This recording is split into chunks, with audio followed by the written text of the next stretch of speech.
Okay, here's what we got going on here today in the shop. I'm getting the P0420 code on my 2006 Grand Prix.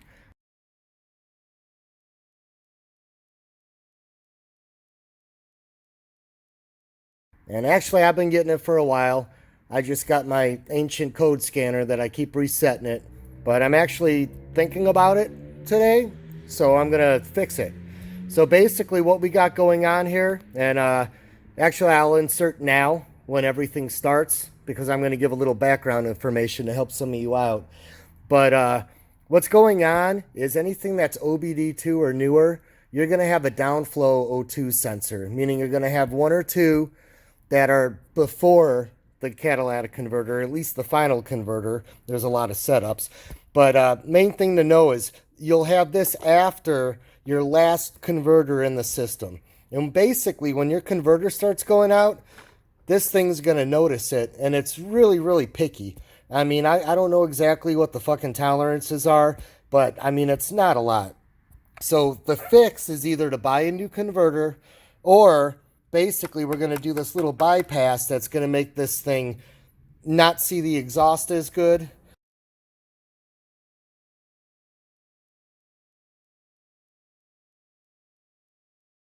So, okay, first things first, don't buy cheap converters. If you're OBD1, go for it. But if you're OBD2, I mean, seriously, that's just one of those situations where you get what you pay for. I mean, if it does work, you can pat yourself on the back for saving a fucking dollar, but it's not going to work for that long because they're really going to go out of tolerance quick. But at any rate, I got 290,000, so I know it's my converter. Plus, 9 out of 10 times, you're going to get a hard fail. If it's the P0420, it's your converters, whatever, depending on your setup. So, okay, basically what you're going to need to do, you're going to need an O2 socket. It's going to make your life a lot easier, okay? I'd give you a part number, but literally, I bought this when I was 16 years old. It was my first tool. So we're going back to like, I don't know, 1993 or something like that. Yeah, that was my first tool. I just realized that looking at it now. I also did my first head gasket when I was 16 and got a lot more tools. But at any rate, okay. So you're going to need that. Of course, you're going to need a ratchet to get it off. And then what I like to do, a breaker bar works a lot better. But usually I use something like this because then I can slide it all the way up. Because when it's on jack stands, sometimes your breaker bar is too long.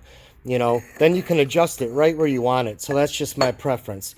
Then for final assembly, you're not going to be able to use this because this is going to not have enough clearance with the tunnel. So, and you'll see when I get to that part. But at any rate, this is going to be 7/8. Now, if you have a crow foot, more specifically a flared crow's foot,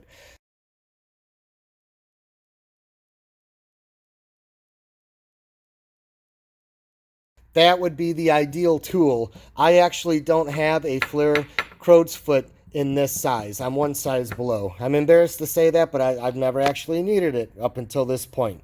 So we're just going to go ahead and do that. That'll be a lot easier anyways, tightening it. It's going to be getting it loose later that this may be questionable. So basically what we're going to do, I got my drill bits. Now I got premium drill bits. You won't need that because this is aluminum and it's not forged or extruded or anything like that. But yeah, so your Home Depot, your cheap little DeWalt bits, the ones that, most people don't even realize are shitty bits, they'll work.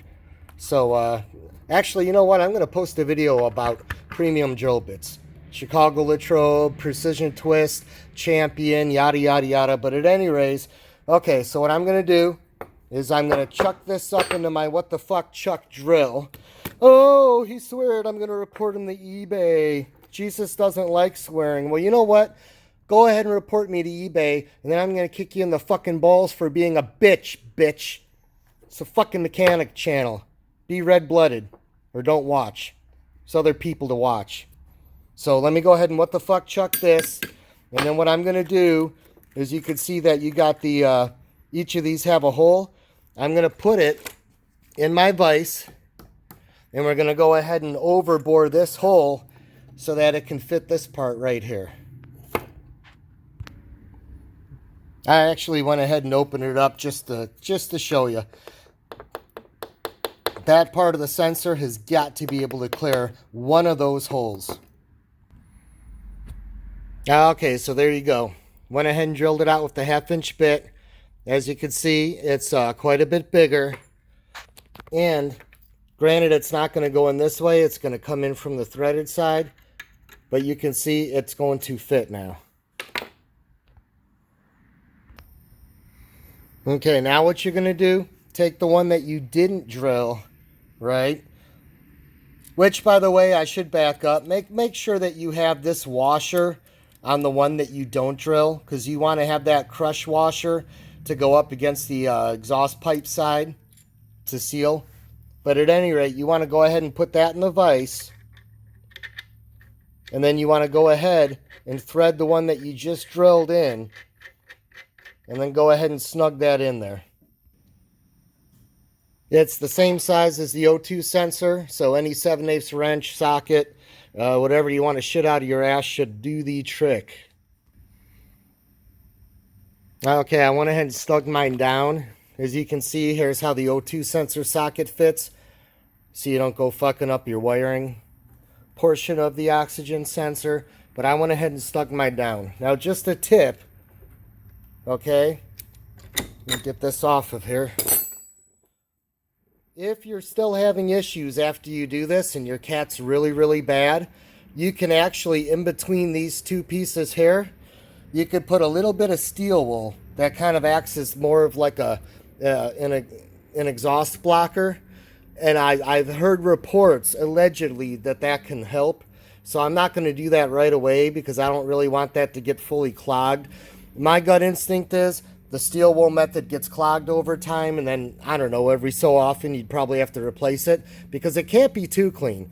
You know, if this doesn't pick up anything, then the system's going to freak out. I mean, if it was that simple, you would literally cut the wires, solder in a resistor, and it'd be a done deal.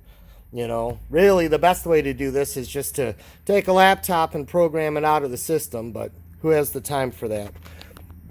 Let me go ahead and take this out, and we're going to go ahead and install it. Okay, so basically what I'm doing here is I'm going to go in from the passenger side, okay? I'm up on jack stands.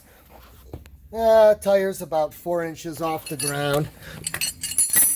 And I'm not a small guy, and I'm able to fit. But there you go. You can kind of get an idea where this is.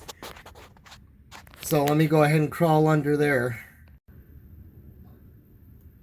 Okay, we're actually getting lucky on our Grand Prix application. Most cars, you don't have a lot of room here. We have a lot of room. So it looks like there's even enough room to use the O2 sensor tool to snug it in there. So I'm going to go ahead. Mind you, when you do that, you want to have that crush washer right there. But I'm going to go ahead and hand put it in. And then since I already got the wrench down here,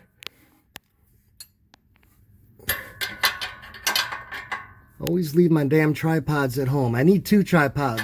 One at home for family shit and one to keep in the fucking garage. Okay. There you go. I'm just going to snug that up. And now I'm going to go see if we can fit an O2 sensor on there. Or the removal tool. Okay. Good news. It fits with a ratchet. My big boy with the step down. I mean, I can't even get a finger in there. I'd say it's about maybe 1/8 of an inch in between there. But, no problem. Ta-da! We're just going to do like that, and I'm going to snug it up. And then I'm going to go reset my shit, and it should be a done deal. So, if I have issues with this, or it comes back, I'm going to go ahead and post down in the crotch box. So, go ahead and see what date this is posted. And if you don't see anything, we're all good. So if you made it this far, I'll give you a bonus tip. When you take your old O2 sensor out, if it's been in for a long time, they can be a bitch. Start the car up after you got it on jack stands and everything. Let it warm up and get really, really hot. And then break that loose while it's hot. So I actually did that last night. I had it broke loose and I had the O2 sensor out, and then I came back here this morning. Now it's all nice and cool and I can fuck with it. But if you do it that way, you know, it's going to be really hot. So either twist that really quick after you break it free, or you may need a pair of gloves, because it's going to start radiating that heat back into your socket. But otherwise, that's about it. So thanks for watching.